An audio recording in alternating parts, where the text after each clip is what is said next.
Originally set aside as a national monument in 1908, the Grand Canyon was made a national park in 1919, and in 1927 the original 818,000-acre park was increased in size by nearly 50% to 1,218,000 acres. At 1,904 square miles, this canyon, now a World Heritage Site, has set aside a massive amount of land to protect a canyon that provides spectacular scenic vistas and outdoor recreation for generations to come. Its nearly unspoiled landscapes are seen by 4 to 6 million visitors a year, rebounding slowly after the pandemic.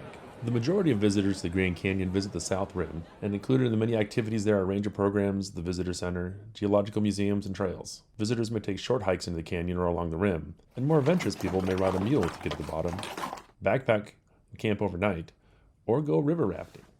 Many of these below-the-rim activities are limited. Out of 5 million visitors, 60 to 80,000 people get to experience the canyon and see what it has to offer beyond just looking into it.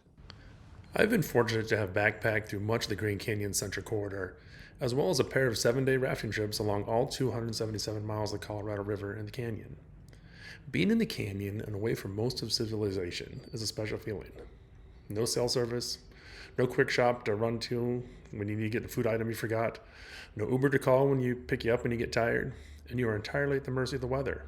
If it rains and you get yourself and your sleeping bag soaked, that's on you.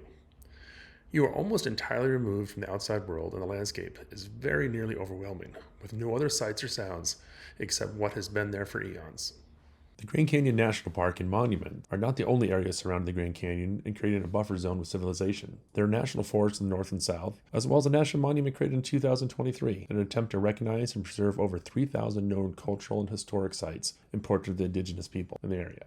Its Hopi name is Baj Nawavjo Ita Kugveni, or the ancestral footprints of the Grand Canyon, which adds another 917,000 acres of public lands to the 1.6 million acres of national forest, which has created almost 6,000 square miles of protected area in northern Arizona. The Grand Canyon has cultural and spiritual ties with 11 Native American tribes, and 3 of these tribes share boundaries with the park, making up much of the southern and eastern sides of the Colorado River.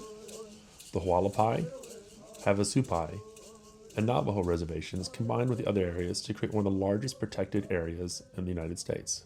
But is it all protected? The Grand Canyon was set aside to preserve and protect the natural and cultural resources and an ecological process of the Grand Canyon, along with its scenic, aesthetic, and scientific values for the benefit and enjoyment of the public. But has the Grand Canyon always been protected for future use? The Lost Orphan Mine, just a mile from the Grand Canyon Village in the South Rim, predates the Grand Canyon National Park in 1909 and was not very productive until uranium was discovered in 1951. The mining company proposed a hotel on the site, and the ensuing controversy of both the hotel and the mine ended tourism at the site in 1966, and mining ceased before planned in 1969. The remains of the mine have been declared a federal Superfund site, and restoration and cleanup continues to this day. Upstream from the Grand Canyon sits Glen Canyon Dam, which has entirely flooded Glen Canyon for water management, hydroelectric power, and recreation. And in 1966, Congress intended to dam the Colorado in 2 more places, both inside the Grand Canyon. Bridge Canyon Dam would have filled the Grand Canyon with water nearly 90 miles upstream, including Havasu Creek.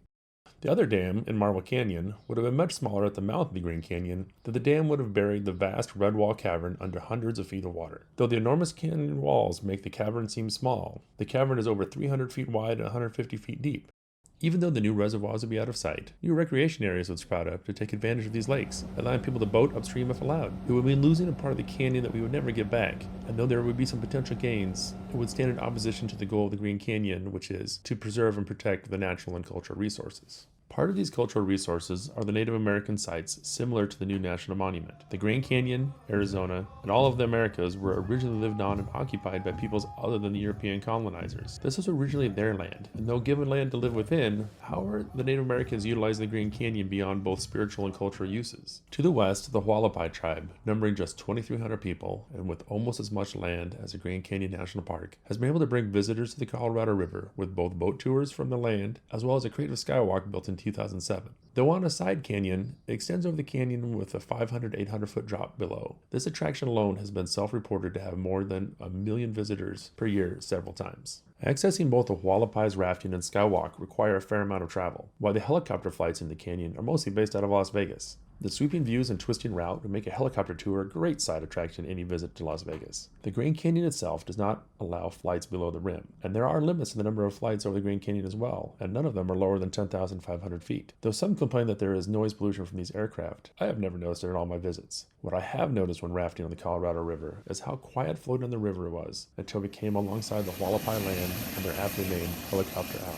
The total number of flights are not easily found online, as they are unregulated and unlimited. This image is from someone who made a collage of all the boats and helicopters they saw in 8 hours, counting 160 flights, and then another 203 flights in the following 4 hours. Reports have put total flights on some days reaching over 500. Only rafters and people hiking on the west side of the canyon would see and hear the helicopters and boats, and they probably numbered 25,000 visitors at most. Guesstimating low at 2,000 helicopter guests a day, the Hualapai Indian tribe would allow close to 750,000 visitors to see the Grand Canyon, and that is not counting boat tours, all of which has brought the Hualapai out of poverty.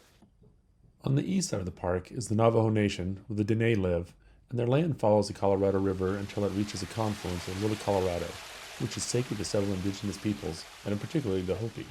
The Grand Canyon is a monument to the legacy of the Hopi clans. They say that we emerge from the Grand Canyon, a place called Sipapun, the trail to the underworld. And then from there we emerge into this present world. I've enjoyed floating the Milky Blue waters on each rafting trip, and it was a special place even without having any spiritual attachment. In 2015, a group of Scottsdale-based developers presented a project called Escalade to help the Navajo Nation tap into tourist dollars and provide close to 3,000 jobs for tribe members. The proposed complex above the confluence was to have hotels and restaurants, all supporting a tram that would take visitors down to the river. You can have a project that improves the lives of our people and then also retain the beauty of our land. There was opposition to this project from many groups, including the Dene, the National Park Service, and the entirety of the Hopi, as they did not want their place of origin to be overrun with tourists. It was soundly defeated by a vote of 16-2 on October of 2017, even though tribal leaders were still entertaining the possibility of this project helping out the entirety of the Navajo Nation. It's just a very sacred place that we must treat very carefully, respectfully, and not think of it as a theme park. This project would have allowed visitors to get to the river and see the beautiful waters of confluence, and would have been far from the eyes of anyone other than rafters and hikers. How many visitors they might have is hard to guess. Would visitors to the South Rim make a trip to the Escalade as well? Or would their visit to the Grand Canyon not include the park and just include the tram ride to the confluence? Whatever the number, it would most likely have been in the hundreds of thousands, if not more. And what would that have done to both the serenity of the canyon and to the confluence? The Grand Canyon has existed for millions of years before it became a national park, and it will continue to exist for millions of years. But how we choose to protect it is ours to do. Will the center of the park remain as pristine as we can keep it, while still making sure it remains accessible to everyone who visits?